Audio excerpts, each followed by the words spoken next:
Hi, welcome to episode 10 of The Weekly Wave. I'm Matthew Lyons. And I'm Aaron Johnson. And our guest here today is art director, Mr. Mike Dorado. How are you, Mr. Dorado? I'm doing well, thank you. Thank you so much for letting me be on the podcast here, and it's amazing the growth. You guys have become famous. I remember you were just young children at Frollo, and here you are. Yeah, Just making it famous big. celebrities. Yeah. Hosting High our school. mediocre show. Yeah. Yes. No, All right, so today's episode we're going to be talking about an art festival that you are exactly. directing. Can you tell us a little bit about that, like the dates, when to expect it? Absolutely. We are going to run, for the first time ever, this art festival. We're going to call it Celebrate the Arts Day. It's going to be on May 8th in the afternoon. It's a Wednesday. It's going to run from about 3:30 to 7:30. There's going to be a lot of components. And then the night is going to kind of finalize, or the day is going to kind of finalize with an open mic night in the auditorium. So it really is going to go on almost till 9 o'clock, and it's going to involve a lot of areas of the arts that go on at the school here. That's great. That's awesome. I love how you are incorporating like everything from the sculpture class to the art class to the digital art class to the film club. Yeah. Shout out to the film club, by the way. What led to the creation of this? Because you said this is the first one. Well, I know there are some other districts that do something similar. I live in Scituate, and in Scituate, they always have this day called Spring for the Arts. And every student in the district gets their art displayed at the high school. And then the music program will have some of the bands and some of the chorus groups come in and perform for the parents. I believe it's West Bridgewater does something similar. It's one of the reasons I think I and the art department, when I say I mean the art department, we talked about kind of expanding the art shows we do throughout the year. We're hoping to involve the whole community, not just parents of students who have arts. We wanted to really showcase all the great creative work that goes on here at Abington High School and Abington Middle School. Yeah, so one of the reasons was to grow our annual art show we used to do at the Abington Public Library into something much larger, something that really brings in the whole community, and they'll get to see all the great work that happens here at the high school and middle school. Yeah, my sister used to be in the library art show, and to see like it evolving into incorporating like sculpture, digital art, photography, it's just awesome. And film club. Yeah. of course, do not forget the film club. Ever. Yes. So with all of these different arts, I want to know how you're going to use this brand new school to your advantage. Like what rooms are going to be used? Absolutely. We always had a library art show. You talked Yes. about the library art show. This for us was kind of a highlight of the year. There are also lots of other art shows that happen, but the library art show was kind of our chance to showcase the creative efforts of students in the visual arts classes. The only problem with the library art show, it happened in March, and the reason we did it in March is National Youth Art Month. So we always wanted to create this way of kind of celebrating the month. The problem with the library show is it was limited in scope because of this wall space. So not every student in the district got a chance to display their artwork. We didn't like that. We felt like we were excluding a lot of students, and not because we were excluding them because we didn't think their artwork was good enough or whatever. Right. It was just Yeah. we could only fit so much. So this year, we decided that we were going to use the library in March to highlight all of the work produced in kindergarten through grade 4.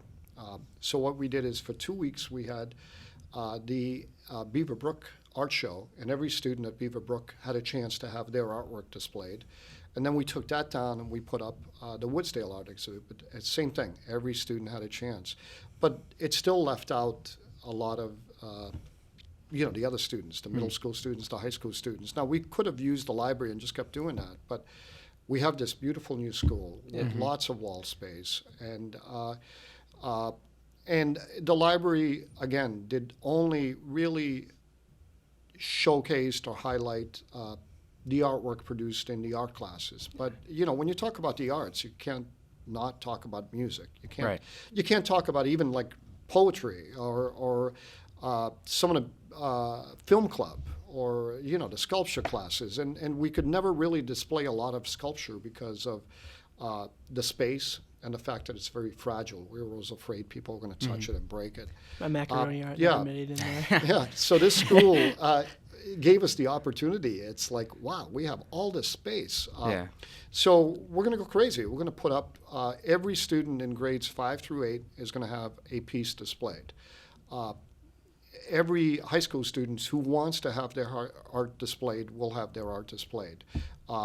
The film club will have their films displayed, and I've seen a lot of them, and people should see them because they're just wonderful. I mean, I don't know if people in the school even know that there is a film club, and they get a chance to actually make film. By the way, I starred in one, Yeah.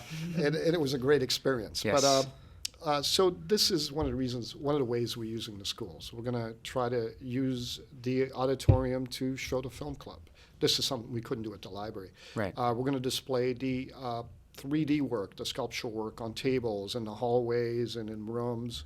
We'll have the art rooms open, so if people from the community who've never visited the school can walk around and see what goes on here. That's awesome. There's a Like a lot of great museum. things. Yeah.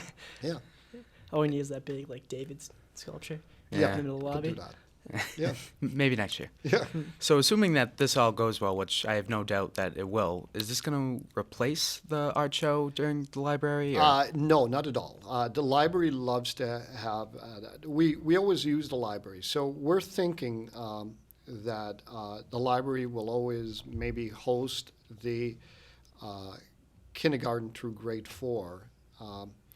And this school, the Arts Festival. However, going forward, we're hoping that the Arts Festival may include work from kindergarten all the way through grade 12. Now, that would be a massive undertaking Yeah. because of the amount of students, but it can be done. And if that happens, yes, the library might, we might have a more selective type of show, But again, my goal is and always will be to try to get every student who creates art to be in an art show, to have their work displayed.